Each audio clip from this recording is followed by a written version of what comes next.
Très chers membres d'Info Météo, bonjour et bienvenue dans cette nouvelle vidéo explicative, cette fois à propos du vortex polaire et de ses conséquences sur notre hiver extrêmement doux, pluvieux et même parfois tempétueux.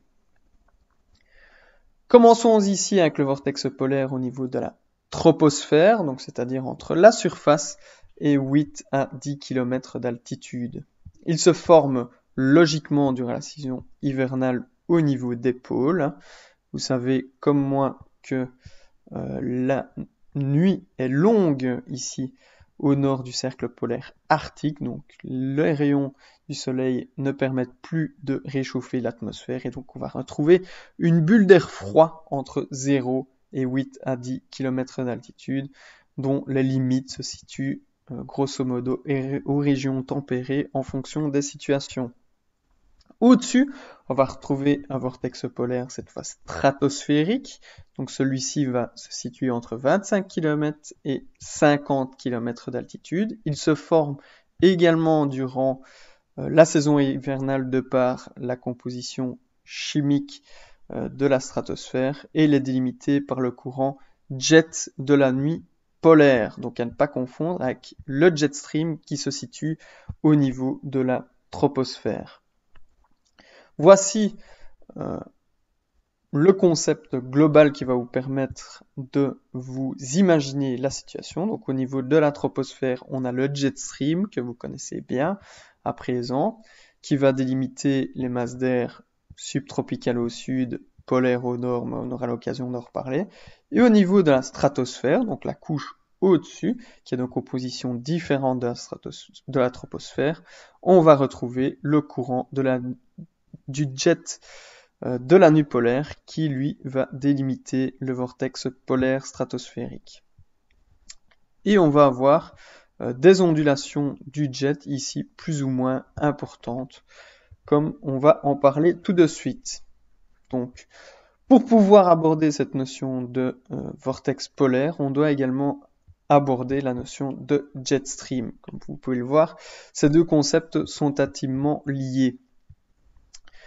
Et le jet stream, il va être créé par la différence de température et de réchauffement entre les régions subtropicales et les régions polaires. Donc, qui dit différence de température, dit différence de pression et donc mouvement de masse d'air. Donc, cet mouvement de masse d'air, que l'on appelle le jet stream, pourra aller d'une vitesse de 100 km/h à plus de 400 km/h, comme on l'a vu récemment. Et il sera situé au niveau de la tropopause, donc cette couche, cette inversion entre la troposphère et la stratosphère, donc entre 7 à 12 km d'altitude. Ça, c'était pour le concept. En réalité, donc, je vous ai repris la situation du 20 février, donc d'aujourd'hui. Vous allez retrouver des branches du jet, ce qu'on appelle des streak jets, donc qui pourront aller à plus de 300 à 400 km/h, comme c'était le cas récemment, et encore le cas aujourd'hui, vous pouvez le constater. Et dans d'autres cas, on pourra retrouver des méandres plus ou moins importants avec des parties moins rapides du jet. Au sud de ces zones, on va retrouver un côté chaud, ce qu'on appelle un côté chaud du jet, qui sera plus stable avec des développements anticycloniques et une masse d'air plus douce, c'est la fameuse masse d'air d'origine subtropicale. Tandis qu'au nord, on va retrouver un côté froid, la fameuse masse d'air polaire, et plus instable avec des développements dépressionnaires. Il y a un lien également entre le jet stream et la configuration synoptique, donc la position des centres d'action, anticyclone et dépression au sein de l'hémisphère nord. Donc ici, vous avez vraiment le concept global dont on va te parler, avec le jet stream rectiligne, des anticyclones situés au sud, dans la masse d'air doux, et des dépressions situées au nord, dans la masse d'air frais. Ce jet va onduler de manière plus ou moins importante, suivant la situation que l'on va voir dans quelques instants. Et donc cette masse d'air doux et cette influence anticyclonique pourra remonter assez bien vers le nord, ou au contraire, les dépressions et la masse d'air froid pourra descendre de manière plus ou moins importante vers le sud. Donc les remontées d'air doux vers le nord et d'influence anticyclonique, nous allons appeler ça des crêtes. Et à contrario, les mouvements de masse d'air froid vers le sud, on va appeler ça des creux. L'impact de ce vortex polaire stratosphérique va se faire de manière importante dans les couches plus basses, et donc l'établissement de celui-ci, donc sa manière de se représenter, va avoir une incidence au niveau de la troposphère. Actuellement, nous avons un vortex polaire bien établi, très concentrique au niveau de la stratosphère, donc avec un vent important au niveau du jet de la nuit polaire, qui souffle lui également d'ouest en est. Et on va retrouver ces conséquences au niveau du jet stream 2 à 3 semaines plus tard par rapport à la situation au niveau du vortex polaire stratosphérique. Donc ce vortex polaire bien concentrique, donc c'est-à-dire vraiment concentré au niveau des pôles, va induire un jet stream polaire bien rectiligne et assez fort au niveau des régions tempérées, comme vous pouvez le constater. C'est également la situation du 20 février, donc un jet puissant, rectiligne, qui favorisera le creusement de dépression, de tempêtes au niveau de l'Atlantique Nord, du Québec et la Scandinavie, et l'établissement d'une barrière anticyclonique des Açores jusqu'au sud de l'Europe. Un autre cas ici, celui du 15 février 2018, où on avait également beaucoup parlé de vortex polaire. Ici, c'est vraiment un chamboulement au niveau du vortex polaire. Vous pouvez voir qu'il n'est plus du tout concentrique. On a même un réchauffement au niveau de celui-ci.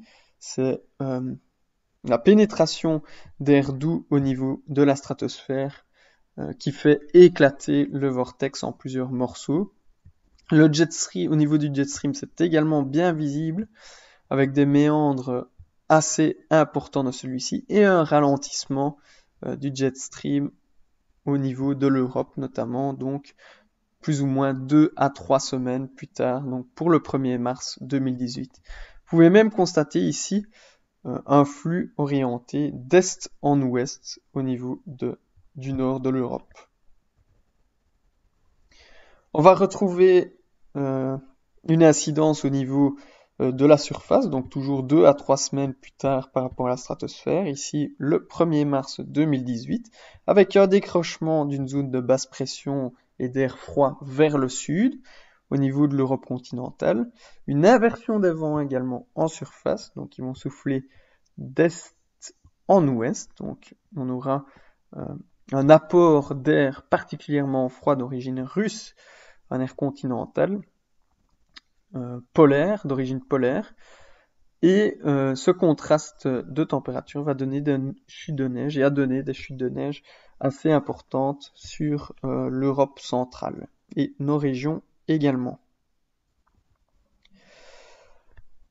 En ce qui concerne notre hiver, donc on a vu que cet hiver était caractérisé par un vortex polaire stratosphérique très concentrique, donc au niveau de la troposphère également, un jet stream bien rectiligne. Et on l'a vu également dans les relevés au niveau de la stratosphère, avec une température de moins 92 degrés au niveau de la stratosphère, au niveau du vortex polaire stratosphérique, ce qui est particulièrement bas. Donc qui dit vortex polaire stratosphérique bien concentrique, plus il est concentrique, dit également une remontée de la zone de démarcation entre l'air froid et l'air doux. Donc nous nous retrouvions de temps en temps dans une masse d'air beaucoup plus douce et d'origine anticyclonique et d'influence anticyclonique avec ce fameux 1048,3 hectopascal à Uccle. Et de temps à autre, nous nous retrouvions au contraire sous les tempêtes, des tempêtes bien établies avec un temps pluvieux, venteux et très doux. On a également remarqué ici au niveau des Alpes et des stations de moyenne montagne qui souffrent au niveau des Alpes entre ces périodes perturbées et neigeuses et ces redoux incessants durant cet hiver. Autre fait remarquable, c'est la tempête de Nice, avec des pressions de l'ordre de 920 hectopascales au large de l'Islande, en Atlantique Nord. Des températures records aussi dans ces pulsions d'air doux de temps à autre de l'Écosse à la Norvège, avec cet apport d'air océanique, jusqu'à 19 degrés en janvier en Norvège. C'est un nouveau record pour les 3 mois d'hiver en Scandinavie, donc pour les 3 mois confondus. Et dans la même optique, donc avec ces déplacements de tempêtes du Québec jusqu'à Scandinavie, on a également des chutes de neige records au niveau de Terre-Neuve. Vous vous souvenez sans doute, mi-janvier, avec 76 cm de neige en 24 heures seulement au niveau de Terre-Neuve. Donc, ces zones dépressionnaires particulièrement puissantes au niveau du cercle polaire arctique. On a retrouvé également des conséquences au niveau de la banquise, l'extension de la banquise au sein de l'Arctique. Donc, vous pouvez constater que de la Russie à l'Alaska, l'extension est presque à un niveau normal, est tout proche de normal, tandis qu'ici, au niveau de l'Europe, on a un golfe de Botnie qui est resté totalement libre de glace. C'est un fait assez exceptionnel durant cet hiver, et cet apport à nouveau d'air doux océanique et tempétueux sur le nord de la Scandinavie. Les perspectives pour le printemps découlent d'une certaine logique. Donc si vous avez un vortex polaire bien concentrique durant l'hiver, à un moment donné, via le réchauffement saisonnier, il va être chamboulé et donc fluctuer de manière plus ou moins importante.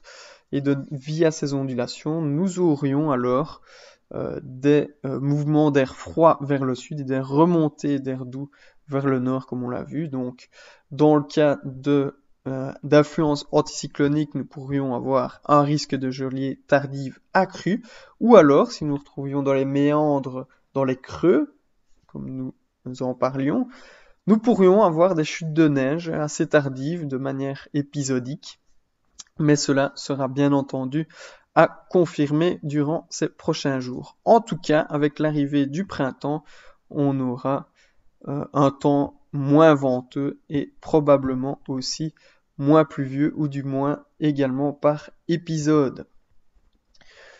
C'est l'occasion pour moi de vous dire à très bientôt et de remercier également vous d'abord pour votre écoute, et puis Wim de Troyer avec qui j'avais travaillé sur un projet similaire il y a quelques semaines.